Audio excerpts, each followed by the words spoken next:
Hello, hello, hello. Is anybody there? Hello, Dolly. Okay, so very quick one. I'm waiting to see if anybody's there. How's your day been, people? How has your day been? I think probably everybody doesn't know I'm coming on tonight. So there's nobody there. Oh, she's here. Welcome to the JJ show. Hello, come on girls, sit down, join me. Very quick one tonight. Well, I always say that. I always say a very quick one, don't I? What a load of rubbish. Couldn't stay away, everybody. Could not stay away. I thought I'd just come and say hello to you all. So, oh, they're all there. The girlies are all there. Well, I've been to work today. First day back at work. I'm just doing this weekend and next weekend. And so when I arrive at the bar, Heather, hi Heather. Arrive at the bar. I didn't take any pictures today because it was a bit, just throwing myself back into it. Me too. Yes, Teresa's there and JT's there, obviously. So I arrived back at the bar and I couldn't remember what it was called the other day. I've only worked there on and off for like 2.5 years. And it's a young guy, Adrian, and he's about 30, and he bought this bar and just had a young baby, and he'd been working all over the world, saving his money, and he wanted to come back to his roots and buy a little business. And he's been cocktail ships and all sorts. So he's worked in some amazing places, and now he's got this really tiny, well, little old-fashioned bar. It's called the Café du Commerce, and it's in a little village. It's full of like, oh bless them, they're all like alcoholics, bloody farmers, all sorts of crazy people. They're a strange eclectic mix, and they've got the PMU, which is the betting thing. And so it's only taken me like 2 years, well, 18 months to learn this machine because I'm an old fart. You know, old people, we just can't get this thing. It's all, you know, betting odds and all that. I haven't got a clue. Anyway, I finally learned the machine. We got a new machine and then we had lockdown. And of course, I go back today and I'm trying to remember all the buttons to press. And I've got the glasses back because the contact lenses on their own are not strong enough. So I've now got the glasses back. So I have to get, they're on my head. So obviously, hygienically, you're touching your face, then your mask's falling down. I have my mask up like this, right? So this is my mask. Oh, I've got to show you this. So I have my mask up like that. So then the glasses were on the head. Then the glasses come down to see the machine. Then they go up. Then they come down to see the machine. So it's literally constantly like this, okay? And it's stinking hot. And you're running about backwards and forwards with coffee and wine and beer and da-da-da. And everybody's like, I walked in and everybody's like, they didn't know I was coming. And I've known them all, you know, I've been there over 2 years. And like, yeah, she's back. It says, face masks, obligatoire. Nobody's wearing a face mask. All the tables, he's got a metre stick. All the tables are a metre apart. And then he gave me a visor. And he gave me a plastic visor, you know, bang on. I've been dying to wear a plastic visor. Absolutely dying. It's a bloody pain in the neck. The thing kept flipping off. And then I kept turning my head too fast and it flew up. Oh, I thought this is ridiculous. It's not doing anything. Anyway, the old fellas that are in there, bless them, they haven't seen people for months. And so Adrian said to me at the end of the afternoon, at the end of the service, whatever, we were sat chatting and I'm heating up now. I feel like I've got like a face pack on. It's not doing anything really, is it? Because as soon as that warms up, it's propagating whatever's in there.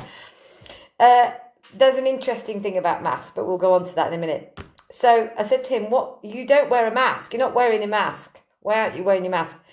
He said, "Well, these people that come in here, there are now 3 bars in the village. There was only 2. There was only him for a while. Then there was another one reopened. Then another one reopened. And he said, I've got to keep my customers. And the only way I can keep my customers is by having an emotional connection with them. And I'm used to shaking their hand and they're used to shaking mine. And these old guys, they don't understand what it's all about. You can't they don't wear you can't tell them to wear a mask. They don't, they're in a little village in the middle of nowhere. And he said, as soon as I shake their hand, I'm having an emotional connection with those guys, those men, those gentlemen. They're 70, 80 years old. If they're going to go, they're going to go. They're not thinking about how they protect other people. However, it's all getting a bit out of hand. So I understand where he's coming from. Every time he shakes somebody's hand, which is not all the time, he doesn't shake everybody's hand, but the little old guy who's been stuck in his house for 3 months, he wants some human connection, and that is so important for him, to feel the touch of someone else. And that may seem like nothing to you. God, I am going to take this off, folks. I know I've proved the point now. Do you know what? I'm glowing. Anyway, that was interesting. But we're always washing our hands. We've got a great big thing of hand wash. We've got 5 different things of alcoholic gel.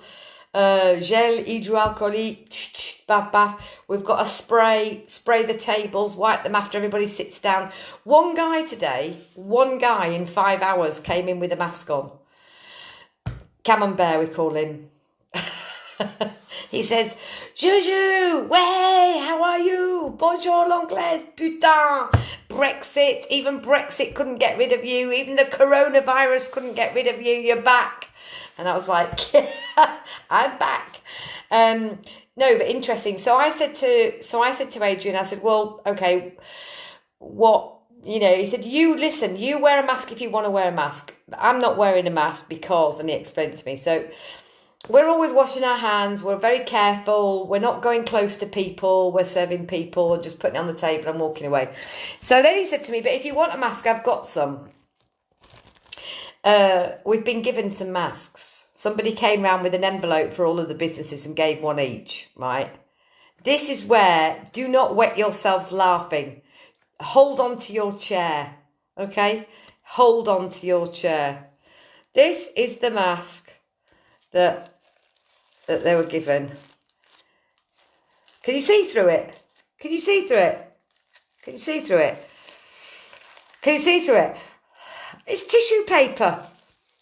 It's made out of tissue paper. What is that all about? What good is that doing? Look, already it's stuck to my face. Can you see it? I mean, Jesus, it is ridiculous. It's the most... Oh, I've got stuck on my earring now. Uh-oh, drama. Drama. So, can you see this? Can you see how thin it is? I don't know whether you can actually see how thin that is.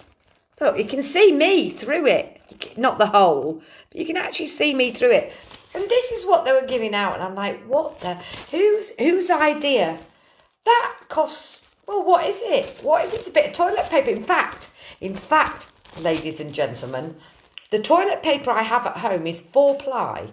And you only actually require 1 sheet at a time. That, you would require half a roll. This is a little better, but, whatever. So, I booked a flight today to the UK. I didn't say I'm going to it. My best friend Katrina, I called her up and I said, I've got a flight, coming back. I was in previous life mode. I was there, excited to be seeing people again. They're still in lockdown. They're still in a really serious situation. Switch on brain, JJ. Not everybody is in the same position as we are here because they're like 2 weeks behind us. So I hadn't thought about it rationally. I just wanted to see my dad. That's all I wanted to do was see my dad. My dad was on the phone on the screen with my sister. They went to see him in the garden, social distancing and all that. The children ran up to the wheelchair. My dad's crying because, he doesn't know how to deal with it all. And he saw me on the screen. He's like that. Oh, yeah, she's there. And then they said, Justine's on the screen. Give her a wave, Dad. And he was there. And he started crying and I'm in bits. I'm in absolute bits. So Jean-Yves saw me upset and he said, listen, I know we haven't got a lot at the moment, but we can afford to buy a flight. If you want to go, I'm going to get it organised. I said, well, just wait. Let's see what happens. I don't know what's happening. I said, no, we've got a window of opportunity. He said, you've got a window of opportunity to go now. Because if you don't go now or in the next week or so, if you don't do that, then you're going to risk going through to maybe November by which time there could be a second wave. There could be another lockdown. We don't know. And that could be even worse. If you don't go in the next, when is it? The 9th of July. I've got 11 days for things to get better in the UK. And my really good friends, Sheila and Ralph, they won't be watching now. They're like my mummies and daddies. I rang them and said, I messaged them first and said, I've got a flight to the UK, what do you think? And she said, listen, we'll come and pick you up from the airport. You can come and stay with us if you want. They're nearly 80. They're like, we've just decided after these 3 months or whatever of being stuck in we've just decided that if we're going to get it, we're going to get it. We stay together. We're always together. We're not going to pass it on to anyone. We're not going out. We're just... we're going to get in our car outside our house. We're going to drive to the airport, pick you up. And I said, yeah, but what happens if I have it? Anyway, this started a whole conversation. And they said, no, everything's fine. Right, okay. And then I called my best friend Katrina. And she's always the voice of reason, usually. Well, she probably is. This is the scary bit. So she said to me, I said, I'm coming. Now, I normally stay with her and she normally picks me up from the airport and so on. So, and already I'm in this little bubble of thinking, oh, everything's going to be normal. We'll get a takeaway. We'll have a bottle of wine. Switch your brain back on. That was the old life. This is the new life. And it was quite scary.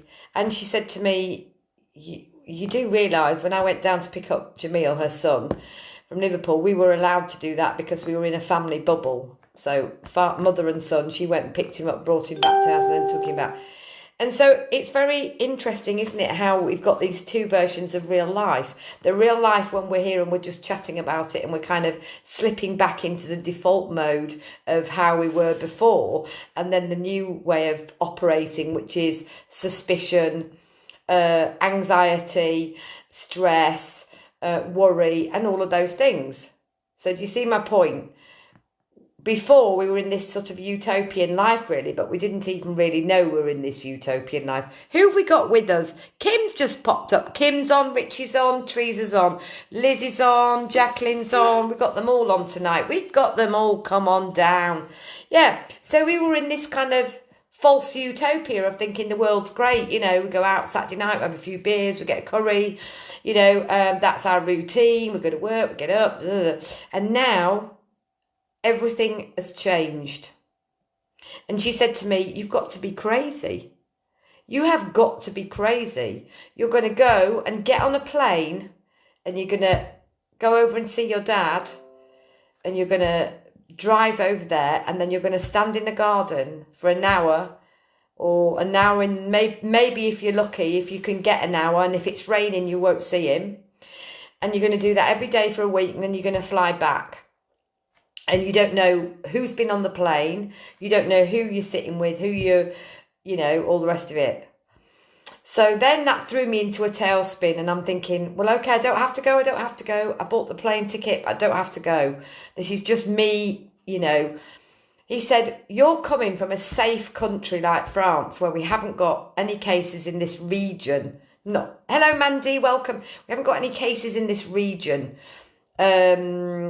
we've got very, very, very, very low. We've been in the green zone for ages. We've got please God it stays that way. But we're a very safe area. We're very rural. We're very open. Our guests, when they come here, they've got space. They can eat outside.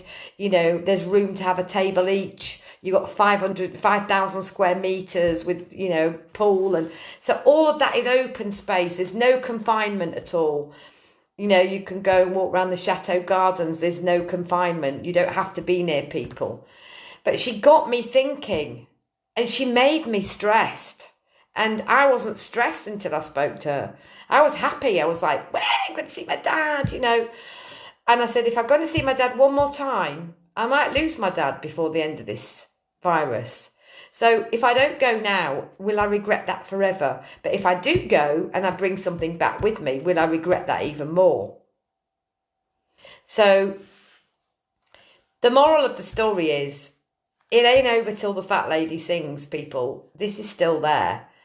And if your little bubble is safe, we don't want other people's little bubble to be disturbed, no matter how much we love them and we want to see them.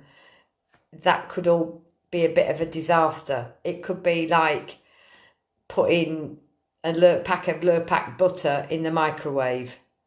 You get that kind of slow melt and then sparks coming off it. You know, I've done it. We've all done it. It's very easy to be selfish. It's not. It's very difficult to be to be selfless and to just say, okay, I'm not going to go. I'm not going to put anybody at risk.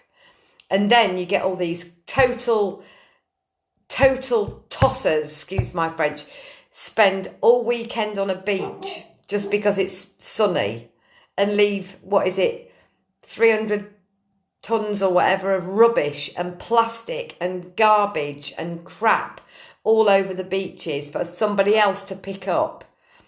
And then they're going to go down the pub and get absolutely hammered because they think that's a good idea. And then by a week later, everybody's got bloody coronavirus because some selfish prat can't stay at home and buy himself a pack from Tesco. That's all I have to say on that. So Kat's here. Hello, Kat. So yeah, the mask, the toilet paper mask, serious fail. The social distancing, okay, that's working. But I'm actually now scared to go to work tomorrow. Isn't that weird? So, like, I went today, just got on with it, did it, whatever. And now I'm feeling anxious because I come home and I'm thinking, well, there were people there today that didn't wear masks. So what happens if they infected me and I don't know it yet? There are people there who possibly are carriers that nobody knows they've got it. So... Hello. Oh, I've got to put these bloody things back on because I can't see a thing without it. Yes, there you are. Oh, Pauline's in the house. Brilliant. So do you see my point? It's really easy to be selfish. It's very, very hard to be selfless in that situation, to be, you know, the other way in that sort of situation. Because much as I want to go over there and interact with everybody, it's much better if I don't. However, we did have this discussion when I get home and I said, oh, why did you work? Because I went to bed this afternoon. I was shattered. Me, who's used to working 18 hours a day till you know, like a donkey and doing shifts in the kitchen, double shifts, split shifts, the whole 9 yards, dragging great big trolleys. Those days are gone, okay? Because I've got more thing. And I was shattered. Oh, come on then. Oh my God, it's pissing down. Sorry, it's absolutely torrential rain. It's torrential rain. Oh, Napo, don't wipe yourself on my gym jams. Ah. Oh. Anyway, yeah, we've got rain over here now. So yeah, that's really like, it stressed me out. Totally stressed me out. I don't know about anybody else. So whatever you do, don't go out if you don't have to. Just keep a lid on it for a bit longer because it's just not happening. What is the point? They're going to open the pubs and all the selfless, drunkard yobs that are used to going out on a Saturday night are just going to go back to normal and they're going to think that's okay, you know, and they're going to be congregating everywhere. And when you're drunk, let me tell you, all you idiots out there, you do not reason with a drunk person. You cannot reason with a drunk person. I've run enough bars to tell you, you can't reason with a drunk person. And there's no, at the end of the day, what's the purpose? What is the purpose? Just stay on TikTok with a six-pack, whatever. But don't go out, because you're just going to... Mind you, it's stupid, isn't it? There's me saying, do this, do that, do the other. Who's come up there? That's a lovely picture. Who has just come up there? Who's changed their profile picture? Oh, I'm blocked now. Oh, who's that? Who is that lovely blue sunset thingy with a tree on it? Marvellous. Very nice. So, yeah, who does that? Nobody watching me is as big an idiot as them. The people that are watching me, and probably that's only about 6 of you, or 600. It could be 600. You are not the 600,000 idiots that have spent all weekend on a beach because you think it's cool to do so. I understand if you've got no garden. I understand if you've got no outside space. But leave the outside space for those people who don't have their own. It's as simple as that. If you have a garden, stay in it. If you have a balcony, sit on it. If you don't, go to the park. Let those people be selfless. Let those people go to the beach. Okay? It's not for everyone at the moment. It's just for the people, So working was weird. Working was very weird. I can only do 2 weekends. And yeah, I'm quite stressed about tomorrow. And I think I will wear my mask. And I've been washing my hands, obviously, all day long. Up and down, in and out. I've even thought, should I take my rings off? Should I take, it's crazy. Before I spoke to her, I wasn't stressed, and now I'm stressed. And I'm stressed because it's brought back into my mind the reality, because I've actually switched the news off now because I'm just so bored with it. And it's just brought back the reality of, like, just put the news on and you'll see what a hellhole is out there brewing. Not wishing to be the bearer of bad news or anything. I think I've got a bit of indigestion. So we had roast beef and Yorkshire puddings and a nice bottle of Bordeaux when I got back from work, Sunday lunch, about 3:30, 4 o'clock. About 10 o'clock, you get the mung cheese. I was like, no, I don't need to eat anything. No, you don't need to eat anything. This person in this order goes, no, you live off your fat. You don't need to eat anything. This little angel on here goes, maybe a snack. And so we went from 10 minutes of watching Jean-Yves plough through a big piece of San Nectar cheese. And then I decided, I'll just have maybe a few Pringles and that'll stave off my hunger. So we had that with a drink while we were talking, about 10 o'clock or something. And I'm like, no, it's too late to eat anything. No, it's not too late. It's never too late. You'll be up till midnight talking to those people. Oh, yes, you mustn't eat that because it won't digest and you'll end up with it on your hips. And I'm like, I'm having a row with myself about what I'm going to eat. So I just had a few Pringles and then I had a cup of tea and I thought, no, that'll be all right. That's fine. Do you like my mug? Nah, then. Northern and proud. Anyway, so I had this, just a few Pringles, just a little bit of savoury snack. And then I thought, there's no bread left because he's eaten it all. And I thought, what can I have? No, I don't fancy cereal. Cereal would be good, but then I can't do with bits of things in my teeth late at night. Muesli or whatever it is. Looks far too healthy anyway. And then I spotted a croissant left over from breakfast. I thought, yum, yum. So then I had my croissant, but I thought, I'll just warm it, slice it in half, little bit of butter, some homemade apricot jam. That needs using up. So I had my breakfast tonight at 11:15, and now I've got rocket indigestion, and I'm like, this one's going, well, it serves you right. You shouldn't have eaten that croissant. Shouldn't have eaten that croissant. So what have we all been doing today? This was really midnightish moan. No, Heath. We've never really met, I don't think. But yeah, you know why I've got a huge respect for you, young man. Marvellous woman. Right, so yeah, the UK struggling to contain people. So yeah, exactly. But the ignorant tossers who go out there on the bloody beach, wherever it is, they sit there even if it's peeing down with rain, just so that they can be there, just so that they can leave mess and create a problem. Just go home and stay home. Do you know what we were talking about tonight? So this is really interesting. We're talking about national service. Military service. What do you call it in England? Did you used to have? It used to be conscription, didn't it, or whatever? No, national service. Was it after the war? I can't remember. But Jean-Yves was telling me about France, and he was saying, can you be a bit hurry up with your laughing faces? Because otherwise, if you're not quick, they're laughing at the wrong thing. I need to slow down. Shelley's with us from the US of A. So yeah, we're talking about national service. We say there's no respect. Okay, the police have got no respect. Why? Because they have no power.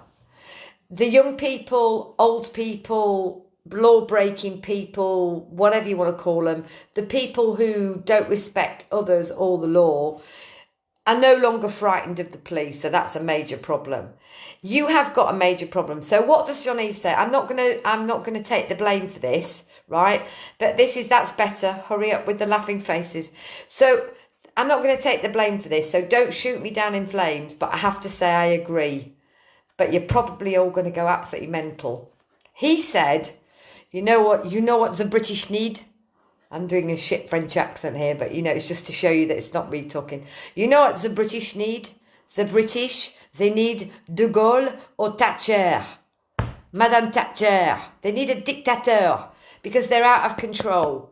There is no respect for the law and law and order. End of story. You have that, you have anarchy. Anarchy, smashing statues, defacing war memorials, pissing on Churchill, whatever it is you're doing, you're all in the head. So he said, why don't they bring back national service? We talk about in this moaning zone, the midnight moaners, Peter calls it. I love that. When you call it, I wasn't coming on, honestly. I was like, honestly, I'm not. I'll go to the opening of a fridge, me. When the light comes on, I'm on. Come on, bring those laughing faces up because I want to make sure you're there. No, but he said, and I said, yes, do you know what?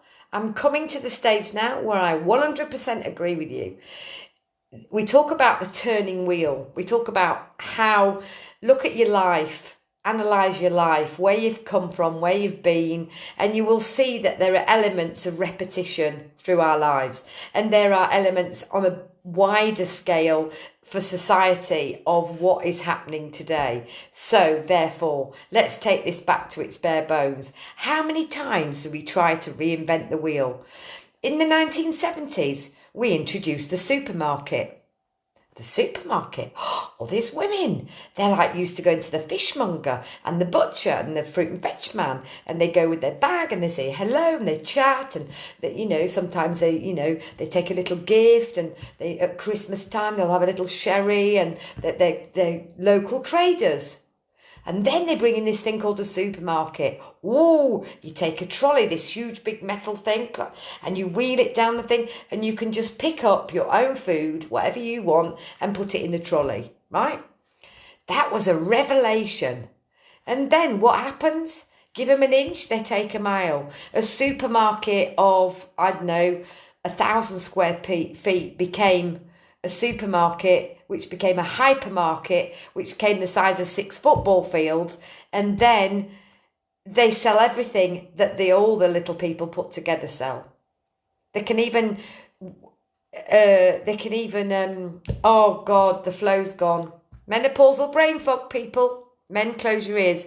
They even do your eyebrows. They sell you a watch battery, a telly, a football, a garden plant, all other associated pieces of crap that you don't actually need. The supermarket sell, so they don't just sell food anymore. People of this generation today think that the supermarket has always been like that. It hasn't always been like that.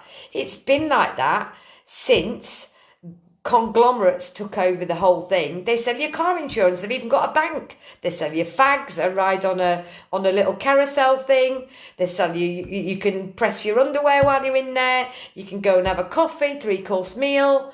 You can buy everything from a pig to a dog in a supermarket. What did that do? It killed the high street. So all those small little shops, What happens in the coronavirus epidemic? Oh, we all want small individual shops. We don't want to be near people. We don't want to have to go a long way for our food. We want to go into the farmer's field and pick it. Sorry, the running water. It's raining so hard it's running through the gutter in at the back. Thought we had a flood then. Anyway, do you get my point? So the wheel is turning. So in the 1970s, we had Margaret Thatcher, whether you like her or whether you don't like her. You know, all this business about ding dong, the witch is dead. At the end of the day, that was a really sad day for this country.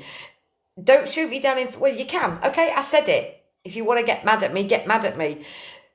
But when you are out of control, when you have anarchy, we had the miners' strike. They had every right to strike. They were pissed off. They had every right to protest because their whole livelihoods were being taken away. That's true. They were angry. They were disenfranchised because they couldn't make a living and feed their kids. I understand all that. But it got way out of hand to the point of anarchy, to the point where families didn't talk to each other anymore and haven't even probably talked to each other since the 1970 strike or whenever it was, 17, I can't remember.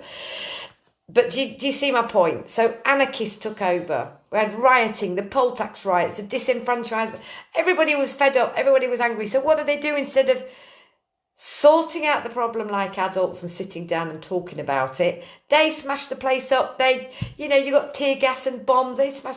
Exactly the same thing is happening again.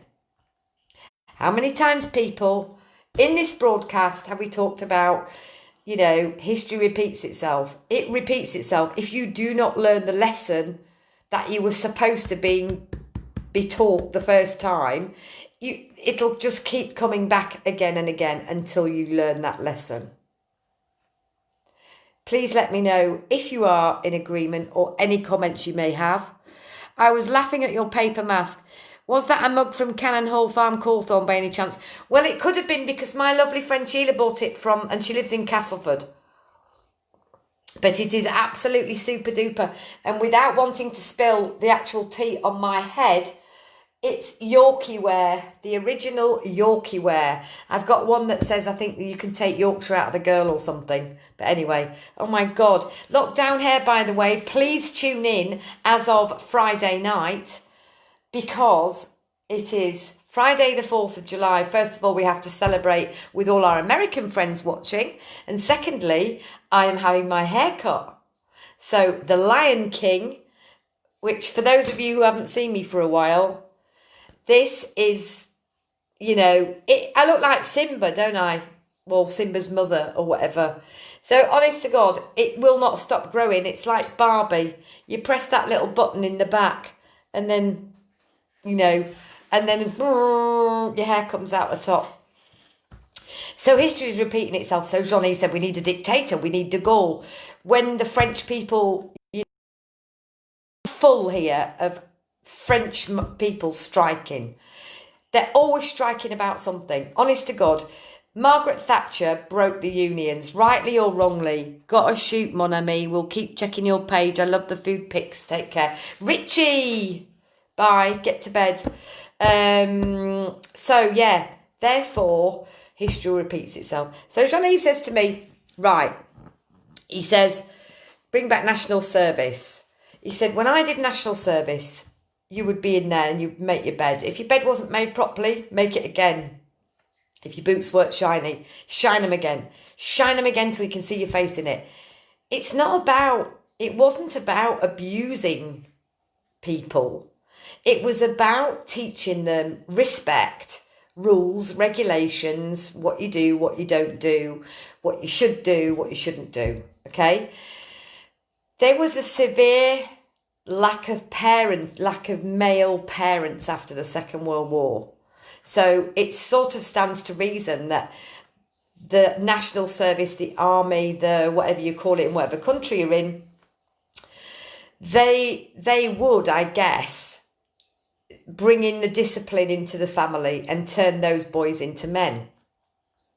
Today we've just got a bunch of selfish anarchists. That's all we got. That's all you can say. There's no good being political about it, whether you're left, right, middle, green, raving monster, loony party, whatever you are. At the end of the day, this is not political. It's just to say that, if you don't have respect and values in the beginning, then you're just going to bring up a generation of hooligans. So sorry for going on and on and on. But I did like the comment about, we need a dictator. Because at the end of the day, people will say, you can't have a dictator. This is 2020. Well, if you can't have a dictator, why don't you buggers all go home and stay home? Night, Mandy, I'm going too. I only came on here for a quick 5-minute chat. And I was a bit upset about going to work. And then, should I go to England? Should I not go to England? And I was like, I'll talk to my gang and see what they all say. Get to bed, all of you. I'm only waiting because it's cheap electricity after 12:30. What time is it now? Oh, it's 1 o'clock. Oh, I should have my smalls going round by now. Anyway, I have to wait up because I can't work. I actually can't work the timer on the machine. One time I put it on what I thought was like come on in an hour, and it came on in a day. And all of a sudden, we was just sat and having lunch. The washing machine starts on its own. So I'm pretty useless in terms of programming, etc. If somebody showed me how to do it, but I will not read a manual. I will not on principle, because I reckon if you fiddle about long enough, you can get the bloody thing to work, okay? What's the point of a manual? Already it's in 36 languages, probably 35 and a half of them you don't even need. And then you've wasted half your time. You could have pressed all the knobs, turned all the knobs, and you could have got it working by then. So I'm very anti-manuals.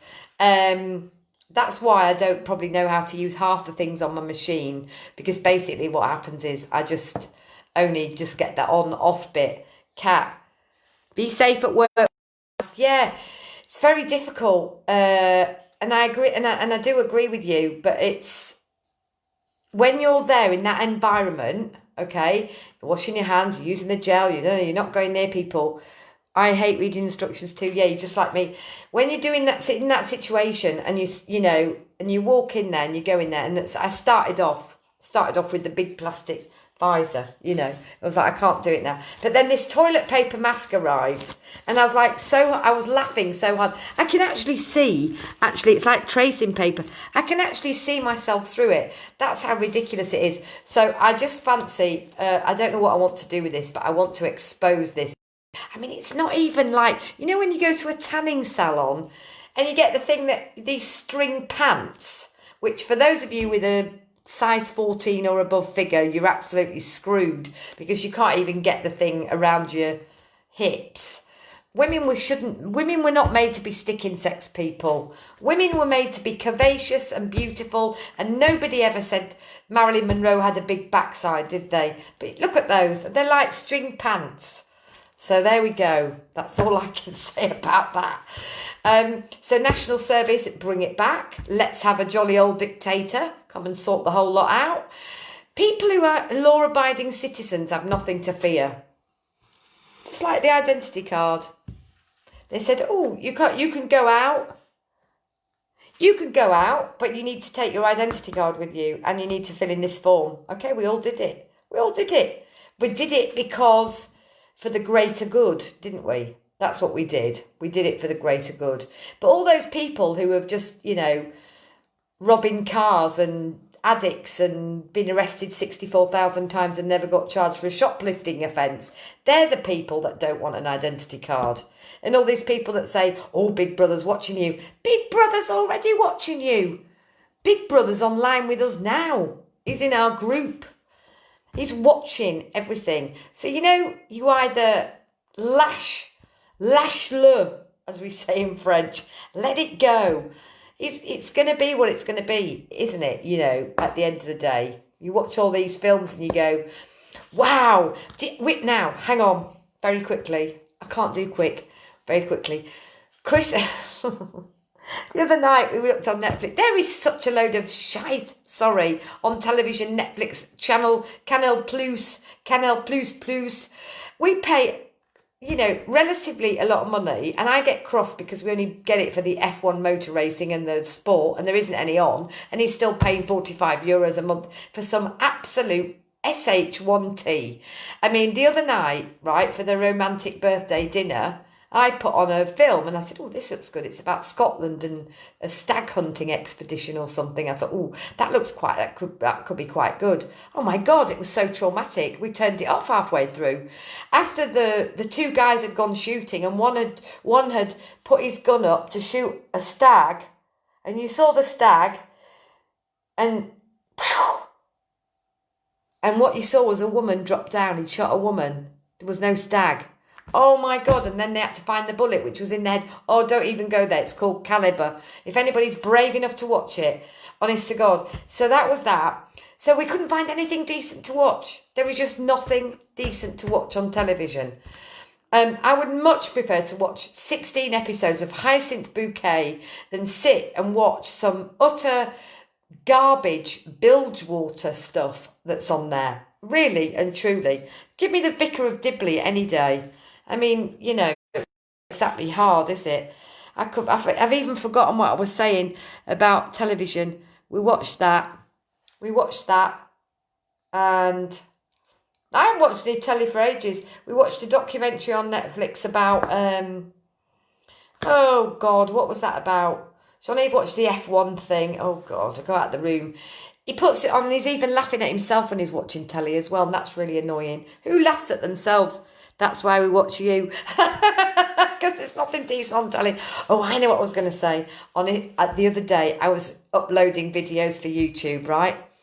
Against my better judgment. But now I've thought, well, might as well. See if we can get enough viewers to, whatever it is, monetize the page. So we might get about €36, enough to buy some blooming, I don't know, some fence posts or something. I mean, these people at the chateau and all the rest of it, I can't get over that. Anyway, so I was uploading these videos, and I'm scrolling through, and you have to go through, then you have to look at them, then you have to see whether you like them, then you upload them. That takes about 4 minutes, and then you have to put them on YouTube, which takes about an hour per video. Oh my God, it's like watching paint dry.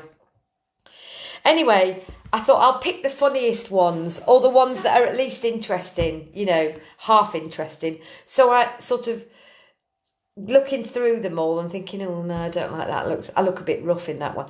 So then I thought, this is quite funny. We're talking to my geography teacher who came on. Do you remember that? When Sir came on. And I'm sat outside on the terrace. I remember it was a really hot day.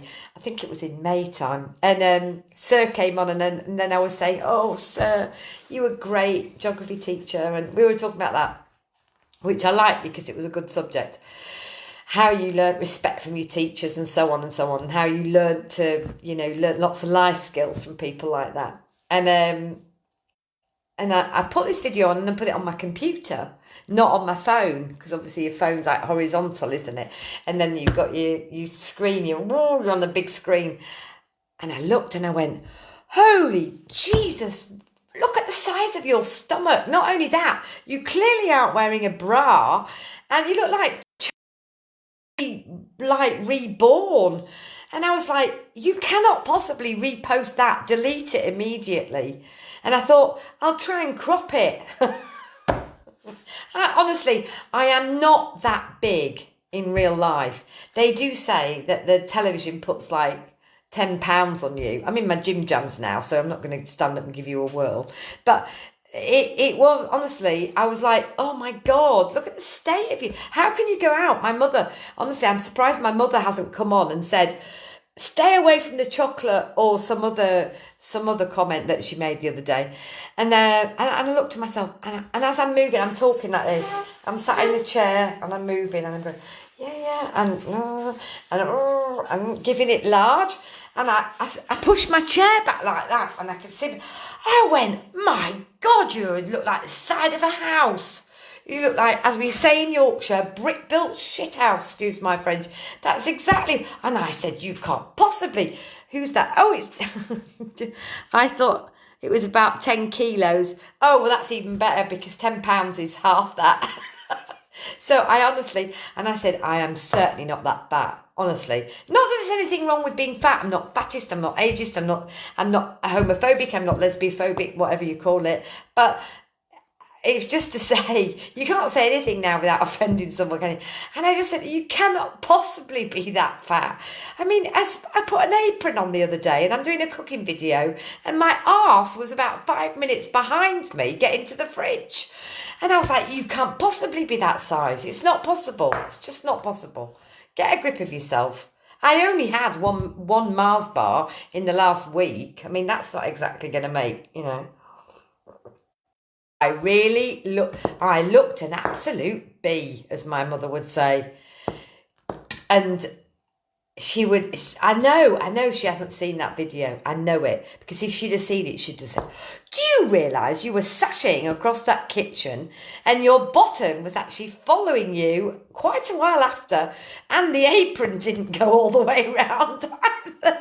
JT bought that one and it was lovely and it is beautiful. But, I'm not honestly, not that it matters that I'm not that big, but I'm not. Who said that? Midnight munchies. No, well, I'm always on the phone talking to you. No, Peter, let me just tell you, you are a man, okay? I don't know what size or shape you are, but nobody judges you by the size of your backside, do they? Okay? We're so hard on ourselves, we look great. Yeah, okay, from the neck up, honestly, it's not a great idea to go live with no bra on, is it? I didn't even realise it was 28 degrees, it was boiling hot. I mean, Holly Willabooby, she became famous because of her Willaboobies, except hers are a little bit more pert than mine, and mine have found a home under each armpit. But that's not the point, really. To be fair, we are what we are, and nobody judges men. Nobody judges men. They don't look at a man and go, oh, well, he's really handsome from the neck up, or he's got such an intelligent brain or whatever.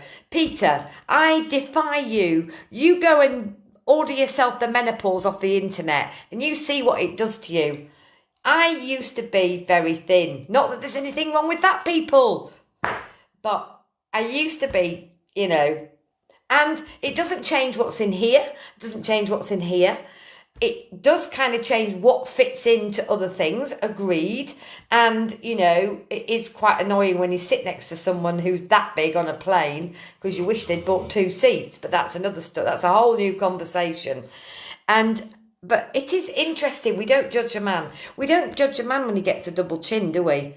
This angle, if I put myself up here, look. If I do that and I manipulate the screen, I look a little bit kind of like 60s Twiggy, something like that. And then you go downwards and you go, oh my God, that's where it's all gone wrong. But when you put the screen here, it's not terribly exciting. Hope not, like Kat said, you look fine. No, actually, Peter, you didn't read that right. Kat said, I look great. You said, I look fine. And there's the difference. Fine is a null and void word. If somebody says to me, if I go to a customer and say, or client or whatever, and say, did you enjoy how did you enjoy your dinner? And they say it was fine, I want to know what's wrong with it. Okay? Just so you know. But honestly, nobody ever says that about a man. Who's doing the laughing face? Is that Teresa? It's funny. Jean-Yves said to me, and like he'll say to me, oh, are you all right? I'm fine. Okay? Right? What's wrong? I'm fine. No, there isn't. There's clearly something wrong, isn't there? Well, no, there isn't anything wrong. I'm fine. And you just committed the sin. So, yeah, it's very difficult because men's bodies don't metamorphose that much. Well, they probably do, but nobody takes any notice of them. Because they're smart or they're intelligent or they're clever and you're judged on other aspects of your personality. Whereas women take one look at you and go, get your head out of the bread bin, take your nose bag off, whatever it is. I haven't only have one meal and 16 snacks a day. Fine is what you say to your husband when you're grumpy. Yeah, fine's what you... But it's true. Teresa knows what I mean, though, about restaurants. Your Teresa knows what you mean. So yeah, so I've got to go because I've got to get up for work tomorrow. I need to actually, oh, that's not a good look either. I need to put my, bleach my face mask ready for tomorrow, and it'll be dry in the morning. And the house will be all finished tomorrow, the exterior, except of it. This is phase 1 of the renovation.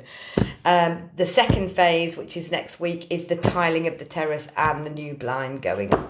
So phase 1 will be. What does that say? Cat, it just says your ... Anyway, it was smashing to have you here. We're not watching Escape to Chateau because, you know, I'm all out of energy now.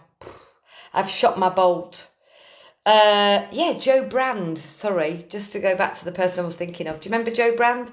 She's like Marmite. You either like her or you don't like her in terms of humour. But my God, she was fabulous for, you know, funny, you know. In fact, lots of ladies, I'll leave this with you. Dawn French, Victoria Wood, Jo Brand and company. Can't think of any more now. But funny, maybe it's because we're being funny because we wish we were something else. There's a bit of a psychologically down moment there. Anyway, so phase 2 tomorrow. What does Peter say? Okay, you're great, don't bite my head off. No, you're right, women do look after themselves more than me. He's funny. You're all right, Peter, we'll forgive you. No, but it's interesting. We interpret every single word people write, don't we, girls?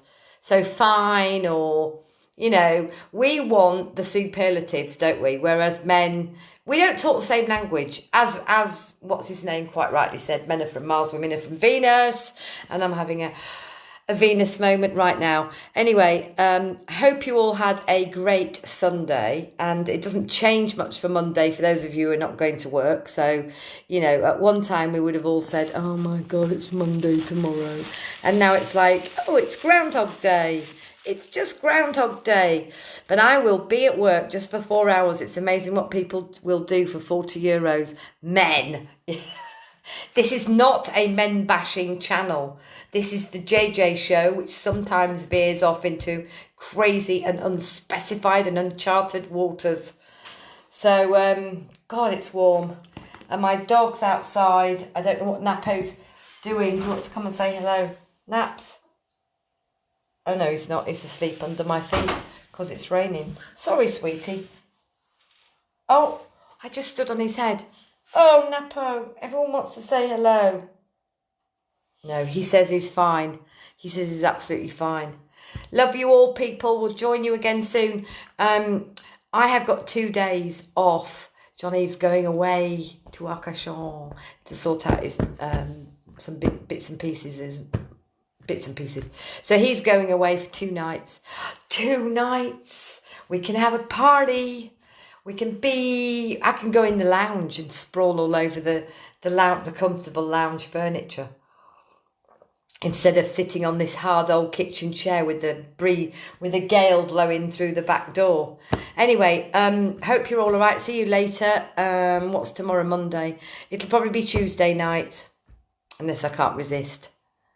Bye, everybody.